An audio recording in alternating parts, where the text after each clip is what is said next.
Okay, so you bought one of these Auto-Quiver systems on the Alligator Crossbow platform, and it's fully assembled and you're ready to use it. Just want to run you through some of the operation, things to look out for, and so on. So this one is loaded already. Just going to show you when it's empty, right? When it's empty, this thing is so far up that you can't see your sight. So it'll block your sight. So you'll instantly know if you're empty. But you're not supposed to be empty anyway. You're supposed to keep, for example, so I'm loading it now. You can see the back slides in, and then you drop the tip. Back slides in, you drop the tip. You keep doing that until it's full. Okay, and then after you've shot out 6 shots, there'll be one left. Right? There'll be one left in your system. That stays there. Then you load your next 6 on top of that. Excuse the car behind me.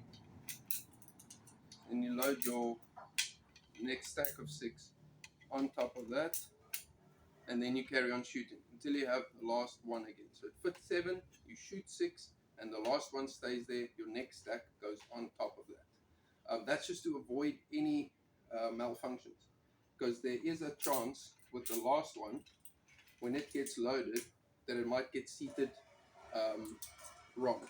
So let me run you through that as well. If, for example, I'll show you what it looks like if it's seated wrong. It's going to sit like that instead of flat. So it's going to sit like, no, I can't get it to sit wrong. There. So you can see there that it's sitting wrong, right? So there's a chance that when you cock it with the last bolt, that might get seated like that. So when you put your first one in, make sure that it's flat on the flight track, right? And then all the other ones you stack on top of it, you don't have to worry about making sure that they're flat. You can just pile them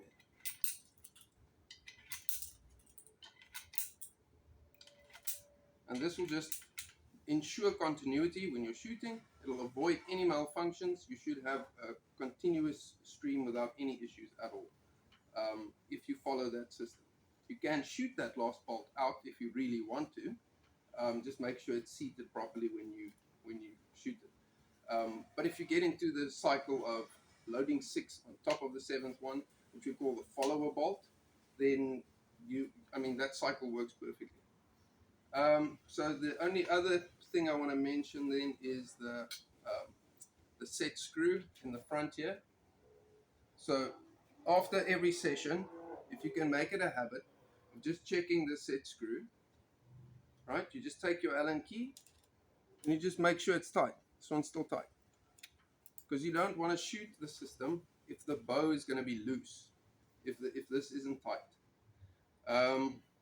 And then that's about it.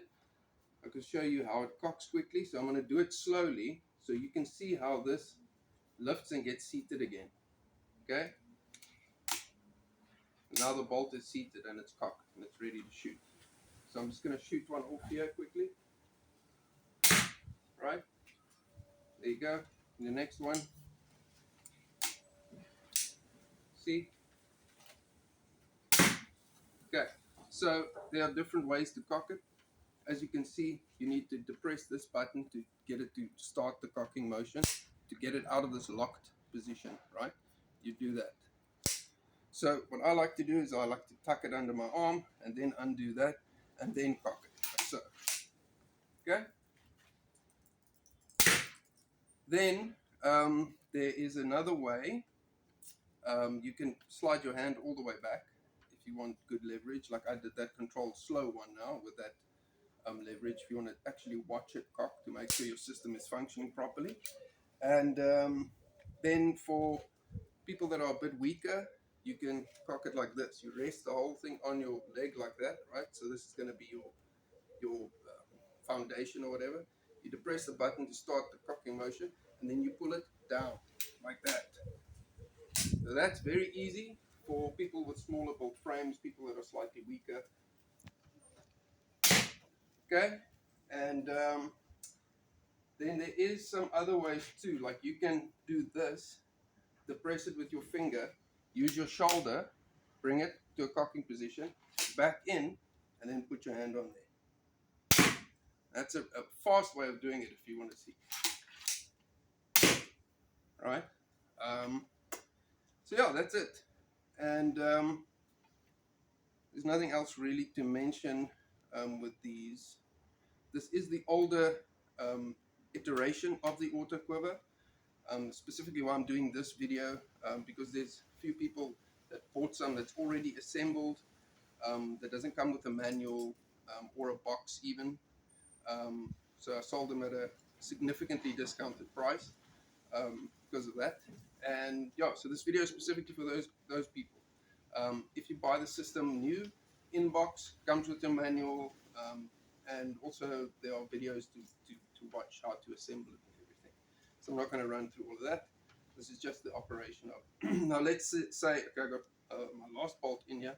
Now let's say I cocked it and I don't want to shoot, right? I'm going to cock this last bolt, right? And now I've cocked it, but I don't want to shoot, okay? Whatever I was going to shoot is not a target anymore, right? Then you can do a controlled release. So you undo this, bring it all the way back, brace it against your body, and then pull the trigger, making sure that it's braced properly. Then slowly let it go forward, take the bolt that's coming out, and pop it back in.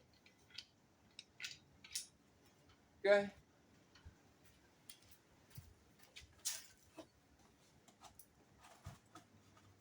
Come here with the camera. I want to show the depth of the bolts. So this is, back there is just that like dog blanket stuff. So this just acts as if you want to make yourself a target that's not going to destroy your bolts, make something like this. Something with a firm front that you can shoot through, right? But it's firm enough to draw your target on or whatever, stick your target on. And then a whole bunch of compressed, layered rags or cloth or blanket or whatever. Like here we've got an old blanket in this one, and then I just keep putting more cardboard in as the front liner of the target. Alright, let's just load it up one more time just to make sure you see how the loading goes. I mean, if you want to somehow take like 2 at a time, then you can do that too. You take 2, put them in at a time, provided that your first bolt is in and seated properly. Okay. Thank you so much for purchasing a unit from us.